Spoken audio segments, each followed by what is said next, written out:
বাইরে বৃষ্টি দেখলেই আমার তো চটপটে কিছু খেতে ইচ্ছা করে। কি করা যায় বলুন তো? ডোন্ট ওয়ারি, বাড়িতেই বানিয়ে ফেলুন খুব কম সময় মুখরোচক কিছু।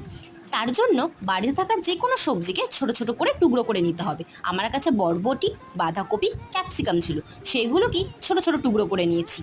এবার একটা মিক্সিং বোলের মধ্যে টুকরো করা সবজি, স্ম্যাশ করা আলু সেদ্ধ, 2 চামচ ছানা, 1 চামচ কুচানো লঙ্কা, হলুদ গুঁড়ো, ধনে গুঁড়ো, জিরে গুঁড়ো, টমেটো কেচাপ, 2 চামচ কর্নফ্লাওয়ার, হাফ চামচ নুন সব কিছু ভালো করে মিশিয়ে নিয়ে এর মধ্যে হাফ বাটি ব্রেড ক্রাম্বস দিয়ে আবারও ভালো করে মেখে নিতে হবে। এরপর আপনারা আপনাদের পছন্দের মতো শেপ দিতে পারেন। এবার ভেজে নেওয়ার পালা। তেল গরম হলে স্টিকগুলোকে লাল লাল করে কড়া করে ভেজে নিতে হবে। এবার আপনারা চাইলে এভাবেও খেতে পারেন, বাট আমি এখানে একটা সস বানিয়ে নিয়েছি। আমি এখানে তেলের মধ্যে 1 চামচ আদা বাটা, স্বাদ মতো নুন, red chilli sauce, tomato sauce, soya sauce ও সামান্য পরিমাণ জল দিয়ে ভালো করে মিশিয়ে 1 চামচ চিনি দিয়ে ভালো করে ফুটিয়ে নিয়ে ভেজিটেবল স্টিকগুলোকে একে একে দিয়ে ভালো করে টস করে নিয়েছি।